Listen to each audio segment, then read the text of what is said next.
오늘은 이제 믿음은 일이다, 이런 주제로 같이 생각해 보고자 합니다. 사람에게는 일이 참 소중하죠. 일에 대한 자부심, 보람, 동물 세계는 본능을 충족하는 한에 일을 하지만 하나님을 닮은 우리는 생육, 번성, 정복, 충만의 창세기에 하나님의 뜻 따라 문명을 이루고 과학, 기술, 의학 여러 가지를 이렇게 꽃피우는 이제 인간만이 이런 귀한 일을 함으로써 오늘까지 이르게 되었습니다. 모든 생명체도 저는 식물도 마찬가지로 큰 나무를 보면 얼마나 그 물을 그렇게 잘 빨아 올렸으면 그 높은 데까지 잎들이 잘 맺혔을까. 나무도 쉬지 않고 일을 하고 있다. 대단하다. 세상의 모든 존재는 숲속의 꽃, 작은 식물들은 또 햇볕을 이렇게 받기 위해서 서로 간에 싸우고 있다고 하지 않습니까? 자리 싸움을. 모두들 이렇게 일을 하며 살아가고, 그 중에도 이제 사람은 동식물과 달리 참 너무나 다양하고 대단한 일들을 하며 현대 문명을 이루게 되었습니다. 우리가 이번 주도 어느 곳에 일을 하든지, 가정이든지 직장이든지, 학생은 학교에서 공부에 이르든지 어떤 일이든지 우리는 다 일을 하고 살게 되어 있고, 또 그 일에 대한 자부심과 보람을 느끼며 더 성실히 일에 임하고자 합니다. 그런 좋은 일꾼들이 일어서므로 우리나라도 여기까지 이르게 되었고, 지난주에 말씀드린 대로 삼성이 이번에 2분기 영업이익이 10조가 넘었습니다. 참 몇십 년 전에 이병철 회장이 반도체를 한다고 할 때 모든 임원들이 극구 만류함에도 불구하고 당시 다른 대기업도 마찬가지지만 그런 리더들의 앞을 내다보는 그런 좋은 모습에 때문에 이런저런 일들을 한국에서 이렇게 하며 오늘 나라가 여기까지 오게 된 데는 귀한 일꾼들의 아름답고 귀한 일 때문에 여기까지 왔다고 생각합니다. 사람은 일을 하게 돼 있습니다. 그럼 기독교는 뭐 하는 것이냐? 기독교는 구원받는 종교고, 기독교는 믿으면 된다.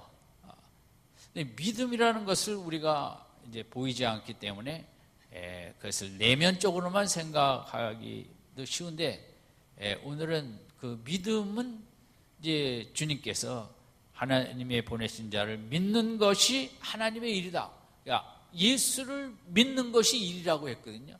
그러니까 믿음이 일인데 좀 더 구체적인 그 일의 모습을 생각해 보고자 합니다.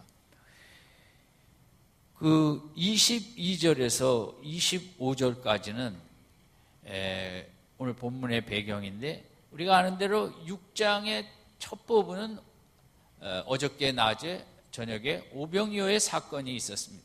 어젯밤에는 지난주에 생각한 제자들이 극한 풍랑의 훈련을 받으며 예수님의 위대한 창조주의 영광을 보게 되었습니다.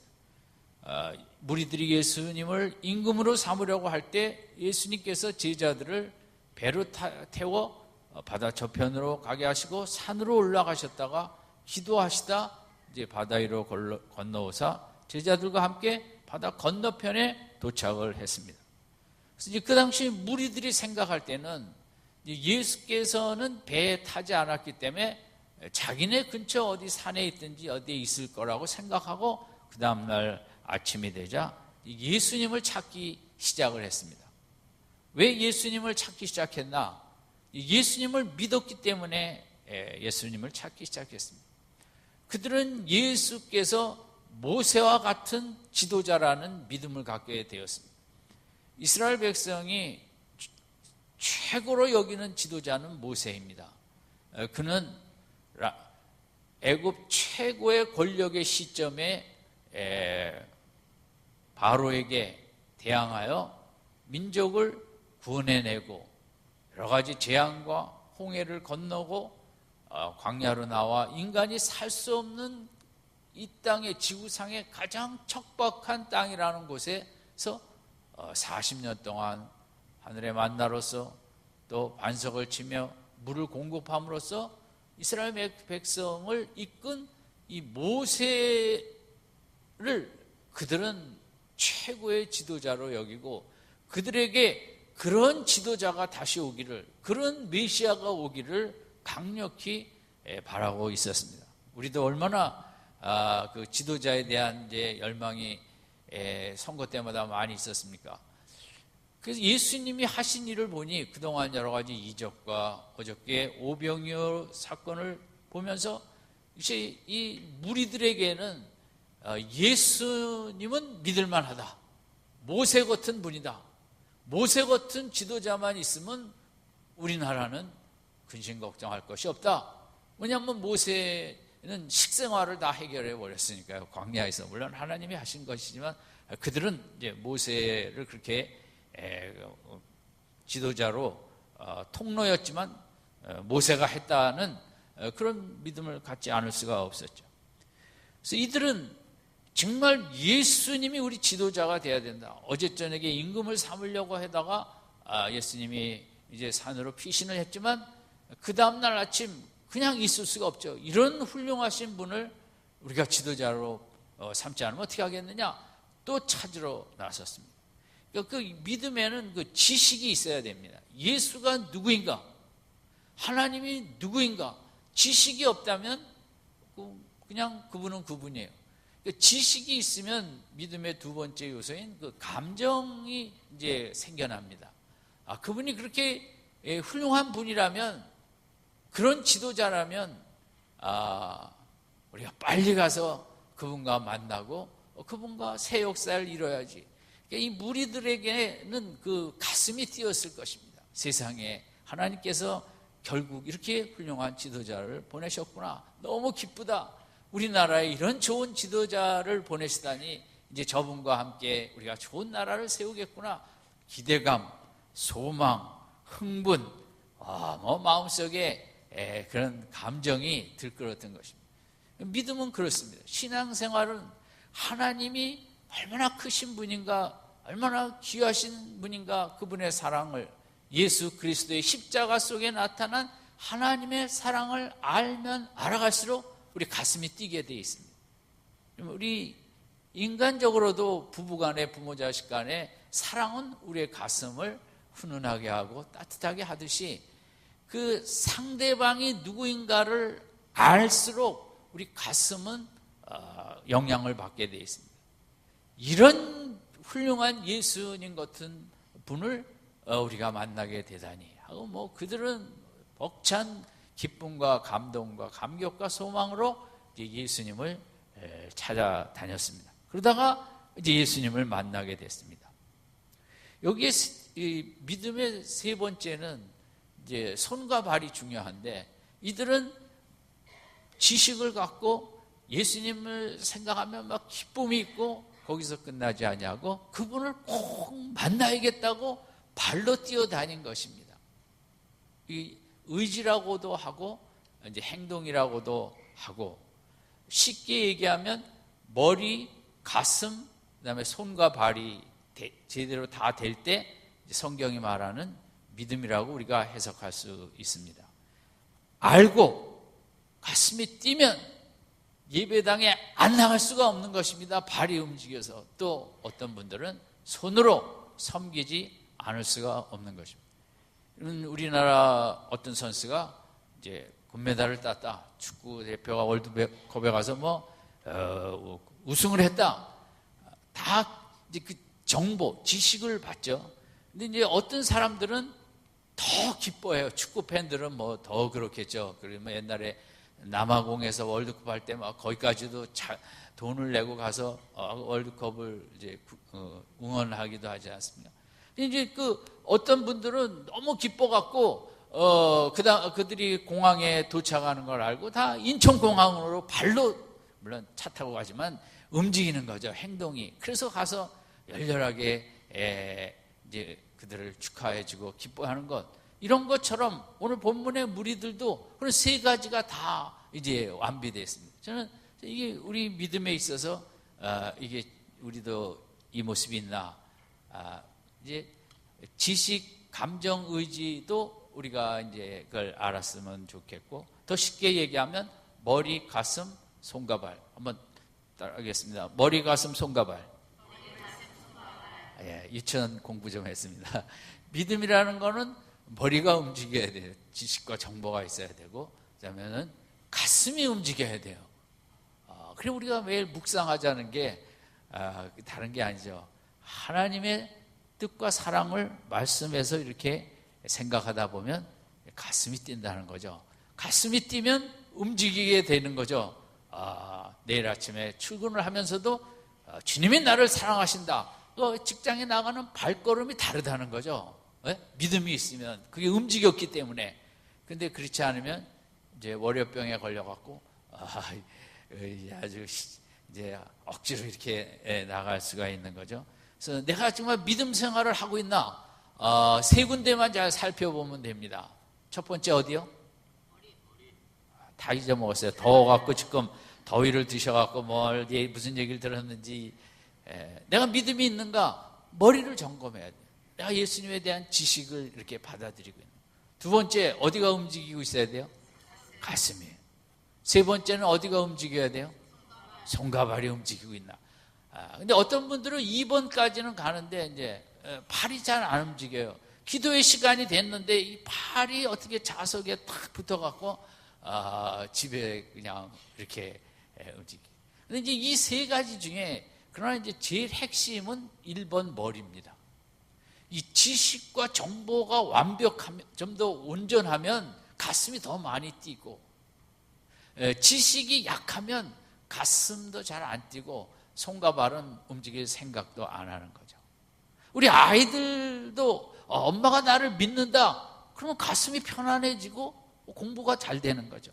근데 그 엄마가 나를 의심하고 나를 믿어주지 않는다, 그 지식이 여기 있으면 가슴이 싸늘해지고 엄마 시키는 억지 공부를 하려니 공부가 잘 안 되고. 그런데 우리 신앙생활을 왜 하느냐, 예수 그리스도의 그 깊으신 사랑, 바울의 표현에 의하면 예수님의 사랑의 넓이와 길이와 높이와 깊이를 알아가는 게 이제 신앙생활의 목적이에요. 신앙생활의 목적은 다른 게 아닙니다. 내가 능력을 받아 병 고치고 그런 것도 아니에요. 지식을 많이 쌓아서 신학자가 되고 이것도 아니에요. 신앙생활의 최고의 목적은 그 예수님을 날마다 새롭게, 날마다 깊이 알아가는 것이 이제 신앙생활의 최고의 목적입니다. 왜냐하면 깊이 알수록 가슴이 뛰거든요. 예수님. 그러니까 바울도 그 예수님 넘어 로마 감옥에서 내가 예수님을 더 알기를 원한다. 그것은 그 예수님을 바울이 모르겠어요. 그렇지만 예수님의 사랑의 깊이와 넓이와 길이와 높이는 그냥 알면 알수록 끝이 없다는 거죠. 이렇게 나를 사랑하시는구나, 이렇게 나를 귀히 여기시는구나. 어제보다 오늘 좀 더 그걸 우리가 이렇게 느끼게 되고 알게 되고 한이 없으니까요. 그래서 이제 우리 교회 다니는 최고의 목적은 다른 게 없어요. 예수님을 날마다 더 깊이 알아가고 더 새롭게 알아가는 거. 한번 따라합시다. 교회 다니는 목적은 예수님을 깊이 알아가는 것이다. 예수님은 알면 알수록 내 가슴을 뛰게 해요. 세상에도 그렇죠. 나라를 위해 좋은 일을 한 사람들 보면 가슴이 기쁘죠. 그러나 나라를 위해 속상하게 한 사람의 지식과 정보가 들어오면 가슴이 뛰긴 뛰는데 이제 화딱지나게 뛰는 거죠. 그거는 이제 어떤 같은 흐름이긴 한데, 그래서 1번이 중요한 거예요. 그래서 예수님을 더 알기 위해서 우리가 예배에 힘쓰고 또 말씀도 늘 이렇게 펼쳐놓고 하루에 5분이라도 10분이라도 그 말씀을 대하는 근본 목적은 예수님을 더 깊이 알아가기 위해서 기도하는 것도 마찬가지예요. 왜냐하면 예수님이라는 분은 알면 알수록 내 가슴을 뛰게 하거든요. 세상에 다른 그런 분은 없는 것 같아요. 제 경우에는 어떤 분도 저는 제가 좋아하는 그런 문학가들, 저도 빨리 은퇴해서 도스토옙스키도 톨스토이도 좀 더 연구하고 싶어요. 사실은 러시아 문학도 그렇고 그분들을 왜 그러냐, 가슴을 뛰게 하거든요. 그렇지만 그 예수님은 또 정말 그 다른 거예요. 예수님은 책을 안 펼쳐도 십자가 부활 생각만 해도 내 가슴을 뛰게 하는 그런 예수님을 알아가는 게. 이 본문의 22절에서 25절까지는 예수님을 알지 않으면 예수님을 이렇게 찾아다닐 수가 없는 거죠. 기대감을 갖고 정말 예수님을 정말 만나야겠다, 이런 지도자를 우리가 안 만나면 어떻게 하냐? 마찬가지죠. 우리가 정말 교회 예배하러 가야겠다, 그분 앞에 예배 안 드리면 내가 무슨 시간을 가진들 그보다 더 가치 있는 시간을 가질 수 있겠는가? 정말 예수님을 알면 예배에 나오지 말라 그래도 다 그냥 말려도 예배를 가게 돼 있고, 우리 가슴에 더 이제 예수님을 알아가고 힘을 받게 되겠죠. 예수님도 이 부분에 대해서 아마 귀하게 생각했으리라고 생각합니다. 근데 문제는 이분들이 예수님을 이렇게 믿음을 갖고 찾아왔는데 1번이 좀 잘못됐어요. 이건 1번이 잘못되면 사실 그 다음은 더 꽝일 수 있거든요. 그래서 그 부분을 26절 같이 읽겠습니다. 시작. 예수께서 대답하여 가라사대 내가 진실로 진실로 너에게 이르노니 너희가 나를 찾는 것은 표적을 본 까닭이 아니요 떡을 먹고 배부른 까닭이로다. 이것은 이 무리들이 예수님을 잘못 알고 있다는 거죠. 이걸 이제 교정시켜 주는 거예요. 이들이 예수님을 찾는 건 그 표적을 이해하고 깨닫고 하나님이 보내신 분이구나, 이분의 목적과 뜻은 무엇일까, 이분의 뜻을 우리가 따라가야지, 그런 그 이적 속에서 그 사인을 읽어서 예수님을 찾아온 게 아니라 떡을 먹고 배부른 까닭에 오늘도 떡 먹으려 찾아왔다는 거죠. 예수님은 그 무리들의 그 마음을 꿰뚫어 보시고 니들이 나를 이렇게 열심히 찾아왔는데 믿음을 갖고 찾아왔죠. 근데 1번이 잘못된 거죠. 정말 예수님의 그 귀하신 진리의 뜻을 찾아온 것이 아니라 이분을 따라가면 늘 먹는 데는 우리가 고생하지 않아도 되겠다. 정말 2000년 전 고대 사회에 대부분 이제 하루 벌어 하루 먹고 살 때 먹는 문제가 얼마나 중요하고 힘들었겠습니까? 이해가 됩니다. 예수님도 아마 이해하셨을 거예요. 이 무리들이 먹고 싶은 그 표적을, 광야의 무리들은 모세를 생각한 거예요. 모세를 통해 예수를 본 거예요. 예수님을. 그러니까 모세는 40년 의식주를 해결해 줬잖아요. 예수님도 얼마든지 40년 아니라 우리 평생 동안 이 문제 의식제 정도 해결해 주지 못하겠느냐.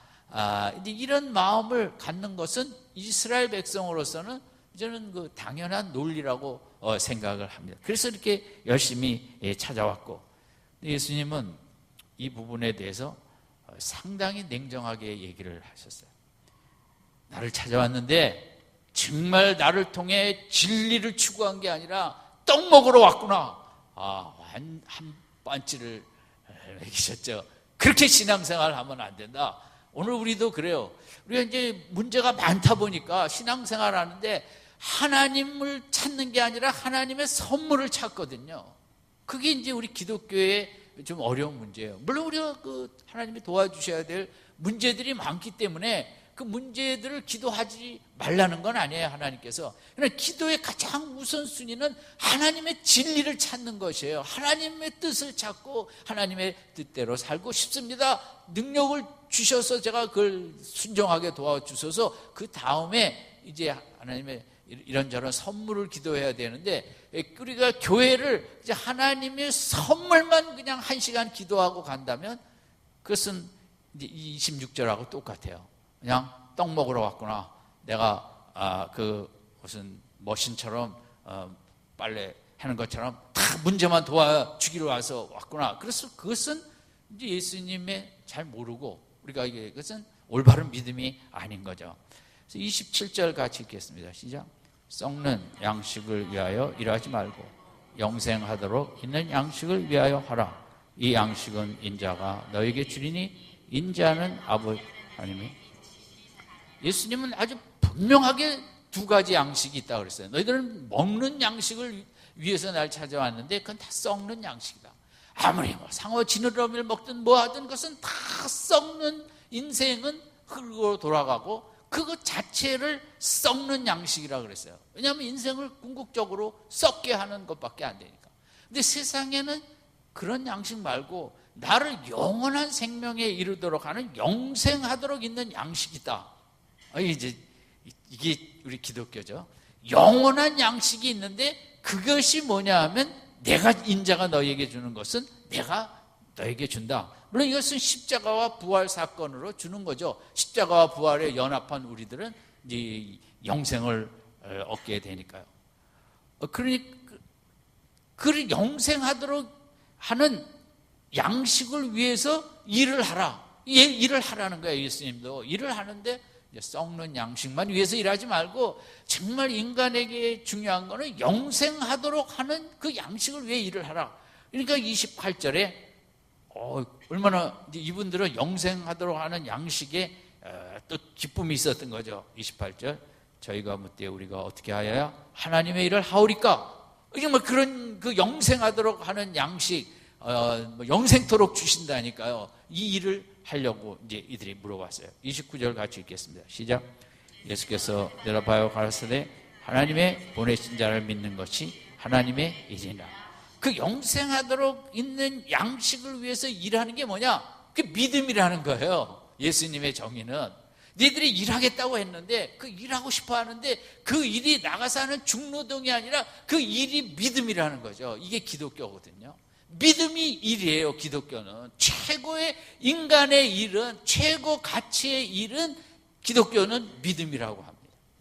그 믿음 때문에 믿음의 일을 하면 그게 예수를 구세주로 영접하고 내 죄를 다 사하시고 십자가에서 나를 구원하사 영생에 이르게 한 예수를 믿는 게 일이라는 거죠. 믿음이 일이다. 그런데 이성적으로, 세상적으로는 이 논리를 받아들이기 어렵습니다. 왜냐하면 무슨 믿음이 일이냐, 그게 가슴의 동의로 생각을 하기 때문에 그렇게 생각하지 않죠. 이제 우리가 신약성경 중에 가장 중요한 부분 중에 하나가 로마서 4장인데 제가 날마다 로마서 4장을 한 번씩 읽거나 듣습니다. 너무 믿음이 신비하기 때문에 그렇습니다. 어떻게 믿음 하나 가지고 영생을 주시나? 저는 아직도 이해는 안 됩니다. 신비로울 따름입니다. 정말 인간을 불쌍히 국률이 여기기 때문에 이 땅이 너무 힘들고 어렵기 때문에 구원을 얻고 천국을 가고 영생을 얻는데 그냥 믿음이라는 걸 하나만 하나님은 요구를 하셨어요. 예수를 구세주로 믿는 믿음. 그래서 바울도 그냥 도대체 이 믿음의 신비에 대해서 뭐 어쩌할 줄을 모르는 거죠. 어떻게 이 믿음이라는 게 이런 믿음이 있느냐? 여러분, 누굴 믿는다고 우리에게 뭘 주겠습니까? 근데 예수를 구세주로 믿는다고 어떻게 영생의 문을 열어주느냐? 이거 신비한 것 중에 신비한 것, 아마 이거보다 더 신비한 것이 없는데 이게 믿음이라는 거죠. 이 믿음이 인간이 할 수 있는 최고 가치의 일이라는 겁니다. 고로 오늘 아침에 이해가 안 되셔도 할 수 없습니다. 저도 이해가 잘 안 되니까. 그러나 기독교는 그 믿음을 그렇게 금보다 은보다 귀한 믿음으로 여기는 거죠. 그냥 믿음 하나로 천국을 열고 내가 들어가니까요. 세상에 뭐 하나 들어가려면, 얻으려면 얼마나 힘이 듭니까? 근데 어떻게 예수를 구세주로 믿는 믿음 하나 가졌다고 영생을 주십니까? 그냥 감탄할 뿐입니다. 그냥 거기서 눈물이 나올 뿐입니다. 어떻게 이런 진리가 있을 수 있나? 하나님은 예수를 구세주로 믿는 자를 그렇게 기뻐하세요. 왜냐하면 하나님이 인간에게 줄 수 있는 최고의 선물을 믿어버리니까 모든 인격적 신뢰 관계에서 믿어주는 사람을 제일 좋아하는 것처럼 하나님도 하나님의 복음을 믿는 자를 너무 이제 귀하게 여기시는 거죠. 그래서 오늘 아침에 우리가 이제 한 가지 믿음의 일이다. 한번 따라합시다. 시작. 믿음의 일이다. 예, 믿음의 일을 하셔야 돼요. 우리가 이 한 주간도 믿음이라는 영적인 일을 힘써 하시기 바랍니다. 주일날 맨날 주중에 교회 나오라는 게 아니죠. 어디 있으나 자꾸 그 일을 세상 일을 하시면서도 그 예수를 믿는, 예수님 믿습니다. 예수님 오늘도 함께 하십니다. 도우실 것입니다. 지금 뭐가 얽혔는데 주님 풀어주실 것입니다. 계속 그 믿는다는 게 그게 일이라는 거죠. 영적인 일이요. 하나님은 일하는 사람을 좋아하십니다. 거저 먹고 누워있는 자가 아니라 자꾸 예수를 믿는, 주여 믿습니다. 주여 지금 좀 상당히 힘든데 예수님 믿습니다. 그래서 자꾸 믿음의 일, 이걸 이제 하나님이 너무 좋아하시는 거죠. 우리가 하나님을 기쁘시게 해드릴, 우리가 순교를 하겠어요? 나 선교지를 가겠어요? 뭘 하겠어요? 그건 못할지라도 예수를 적극적으로 믿고 예수님만이 나의 길이요 진리요 생명이십니다. 아멘. 예수님만 길이라고 자꾸 믿습니다. 길이 안 보입니다. 그러나 예수님 믿고 나가면 길이 열릴 줄로 믿습니다. 아멘. 이렇게 믿음을 가질 때 이게 진짜 영적인 일이고 우리 인생에게 가장 중요해요. 믿으면 우리가 마음이 평안해요. 믿음이 있을 때 우리가 평안해요. 이게 이제 일이고, 저는 그래서 아직도 도대체 기독교 진리가 이렇게 믿음을 이렇게 위대하게 만들어 세우고 쉽게 만들었는지 잘 이해도 안 되고 그냥 감사하게 살고 있는 것뿐입니다. 이런 귀한 믿음을 쉽게 천국을 갈 수 있는 믿음을, 예수님은 이게 27절에서 썩는 양식과 영생하도록 양식을 통해서 세상은 소망이 없다는 거죠. 세상은 뭘 해도 무슨 제도를 세우고 민주주의, 자본주의, 사회주의, 공산주의, 무슨 학문을 세우고 무슨 이론을 세우고 뭘 해도 세상은 다 이제 썩는 양식밖에는 없다는 거죠. 예수님이 이 땅에 오시면 사회 제도를 개선하고 사회도 웰빙을 하고 개혁을 하고 혁명 정도도 아닙니다. 예수님은 이 땅은 아무 어떻게 보면 짝에도 쓸데없는, 이 땅에서 무슨 뭘 하더라도 영생에 갈 수가 없으니까요. 예수 믿는 믿음 외에는. 그러니까 바울의 표현식으로 말하면 이 세상은 그냥 배설물밖에 안 된다는 것을 27절에 아주 명확하게 선포하시는 거예요. 내가 이 땅에 와서 십자가를 지신 거는 세상을 좀 좋게 하기 위해서인가? 그러니까 세상은 0.001%의 소망이 없기 때문에 이 땅에 고생하는 인생들이 7, 80년 끝난 다음에 영원토록 살 수 있는 그 행복의 천국을 주기 위해서 내가 여기 오고 앞으로 십자가를 지게 되는 거지, 사회를 개선하고 뭐하고 그런 거하고는. 예수님이 그 배고픈 백성들을 놓고 너무 냉정하게 손을 그어 버리신 것입니다.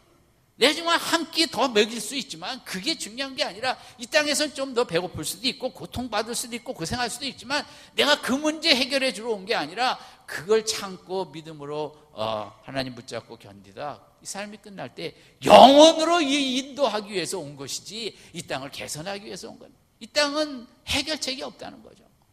여러분, 오늘 우리가 사는 이 시대에 세상을 어떻게, 세상이 좀 더 나아질 것인가? 누구도 이 부분에 기대를 못하죠.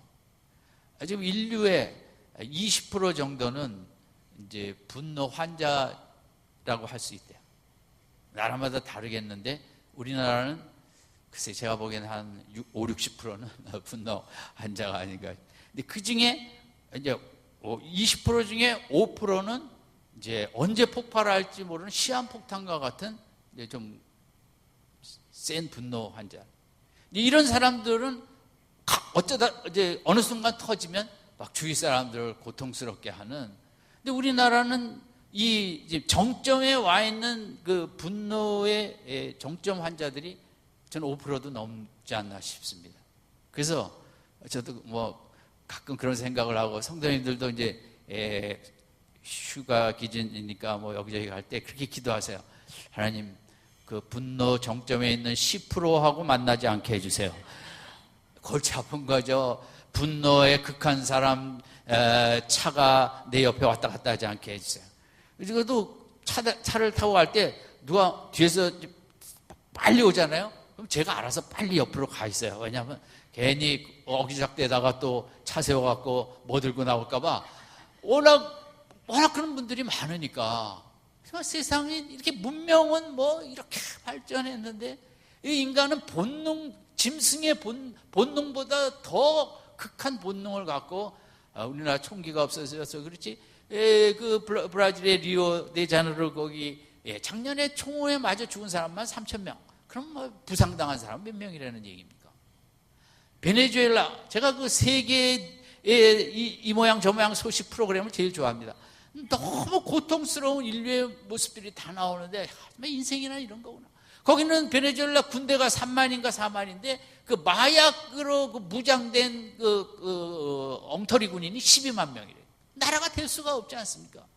정규군보다 마약 그 투쟁 군인이 3-4배니까. 그렇지? 이 세상이, 그래도 우리나라는 참 점잖은 나라에 그런 거 보면 얼마나 그 얼룩지고. 어느 고등학교 선생님이 그랬어요.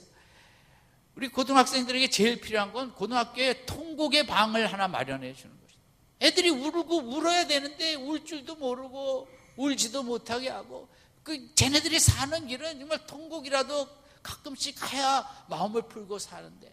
그리고 이 선생님 얘기는 아이들 그냥 성질을 내게 도와주라는 거죠. 꾹꾹 참으니까 어느 시점에 터지면 큰 대형 사고는 나니까. 그래서 이 선생님의 그 아이들 목적은 성질 부리자. 성질을 내자. 아이들을 자꾸 누리기만 하고 착하다 해갖고 아이들을 그냥 완전 이상하게 만드는 거예요. 그렇게 자란 아이가 고등학교 가서, 대학교 가서, 직장생활 가서 그 분노가 표출하고, 또 아니면 그런 게 쌓여갖고 인간관계가 안 되고, 같이 공부 몇 개 좀 더 하는 게 중요한 게 아니거든요. 그래서 오늘 집에 가셔서 아이들 보고 성질 좀 내라. 성질 한번 낼 때는 10,000원씩 주겠다. 그래갖고 집에서 내는 게 낫습니다. 밖에 나가서 내는 것보다. 큰 사고로 이어지니까. 돈 많으시면 20,000원씩 주세요. 한번 할 때마다 성질을 아빠한테 내라. 아빠한테, 엄마한테 성질 내라. 여러분 남편한테도 그렇게 얘기하세요. 남편이 나가서 큰 사고 치면 안 되니까 여보 나한테 성질 좀 내. 그럼 내가 50,000원씩 줄게. 여러분 지금 성질을, 대한민국 사람들은 다 분노가 있어갖고 성질을 못 내기 때문에 우울증과 병들이 걸리는 그런 소화불량, 모든 병이 다 이 마음의 병인데, 그것을 표출을 못하게 하면 안 되는 거죠. 그래서 우리 남편들도 아내한테 우리 아내는 정숙하고 착하고 그딴 얘기 하지도 마시고, 야 나한테 성질 내면 100,000원 집에서 내야 되는 거예요. 집에서. 교회에서 내도 좋습니다. 저한테 찾아오셔갖고 전 돈을 안 드리겠지만 하여간 내세요. 성질 낼 것이 필요하다는 거죠. 이 세상은 어떻게 할 수가 없는 거죠. 우리 남편들 육아 출산 일자 OECD국 중에 우리나라가 제1위로 많이 준대요. 그럼 현실이 그러냐? 현실은 꽁찌죠. 왜? 그렇게 했다가는 지방으로 발령 내버리고 아내가 센가 보지 그만 이래 이러니까 도대체 정책은 정책대로, 법은 법대로 나가도 이게 되기가 어려워. 우리 인간이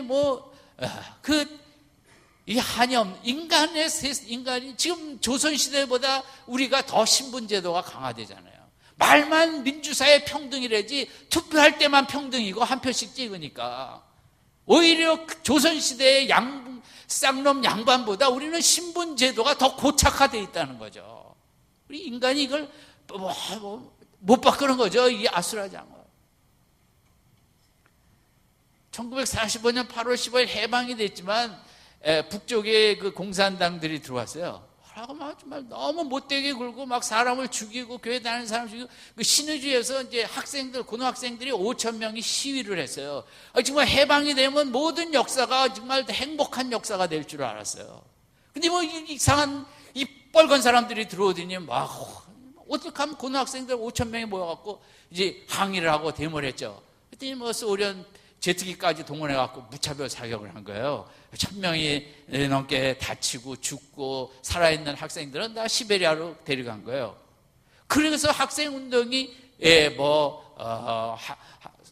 원산, 평양 이렇게 여기저기 일어났지만 워낙 제트기까지 동원해 공격 사살을 하는데 그냥 다 끝났죠. 역사라는 게 저희 부모님도 그래요. 얼마나 해방을 기다렸겠어요. 해방되면 그냥 춤추며 살 줄 알았죠. 해방되자마자共産당에 들어와 정말 숨을 쉴 수 없고 교회 다니는 사람을 죽이는 통에 이러면 몇백 년 살던 고향을 그거 살 수 없어 떠나 남쪽으로 내려오는 도대체 역사라는 게 요즘도 그렇잖아요. 탈북을 했다 들어왔다 올라갔다 나갔다 들어왔다 나갔다 도대체 정말 여기 가도 저기 가도 우리 고난의 이 땅 예수님은 오늘 이 아침에 이 자리에 오셔서 설교를 하셔도 다른 얘기 한마디도 안 하실 거라고 생각합니다. 27절밖에 안 하요. 세상에 썩는 양식과 영생하는 양식밖에 없다. 사회제도 개편이니 뭐니 그런 얘기 안 하십니다. 너희들이 그저 믿음으로 살다가 예수 믿어 다 영원한 천국에 올라오기를 바랄 뿐이다. 아멘. 기독교는 그겁니다. 그렇다고 우리가 사회를 후퇴시키자는 건 아니죠. 최소한대로 우리가 힘을 쓰지만 인간의 죄악이 이렇게 반인륜적인 사람들이 핵미사일을 가지고 떵떵거리는 이 역사 앞에 인간의 무슨 소망이 있겠고, 정신장난으로 한번 쏘기 시작해서 전 세계 대전이 난다면 도대체 이 땅의 이 죄악의 인생, 여기서 예수님은 뭔가 해결하려고 하지 않았습니다. 이 땅은 그냥 그렇게 살다 눈물 속에 살다 가는 수밖에 없는 거죠. 오직 우리가 살 곳은 영원한 곳, 눈물과 슬픔이 없는 천국. 그를 위해서 십자가를 지러 왔노라. 내가 그를 위해서 부활해서 나를 믿는 자에게 십자가와 연합하고 부활에 연합하여 영생에 이르는 축복을 주기 위해서 이 땅에 오셨다고. 그래서 이 무리들에게 밥 한 끼 더 먹일 수 있지만 예수님 냉정하게 냉혹하게 썩는 양식에 마음 쓰지 말고 영생하는 양식에 거기에 믿음을 가지라고. 믿음이 일인데 정말 예수를 믿고 십자가를 믿고 부활의 진리를 믿고 이 한 주간도 성령의 도우심을 믿고 믿음의 일을 힘차게 하면서 우리가 세상의 어두운 속에 조금이라도 약한 빛이라도 비치면서, 그러나 이 세상이 우리에게 희망을 주기에는 누가 앞으로 제도가 뭐가 세워져도 뭐가 어떻게 돼도 이 세상은 소망이 별로 그렇게 없는 게 사실이에요.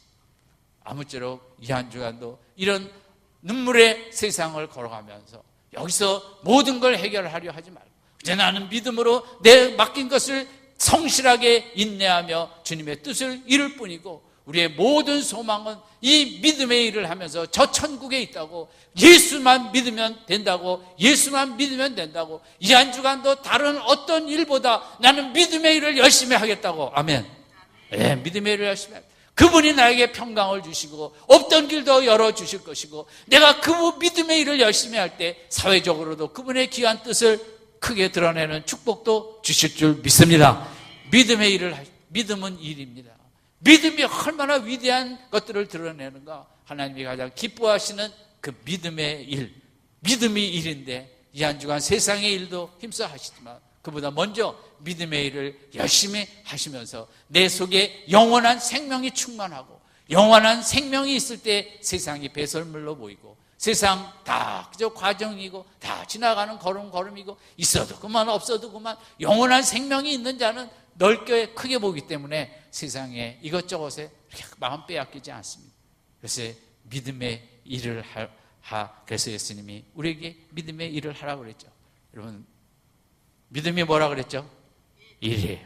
영적인 일이에요. 일 열심히 하시기 바랍니다.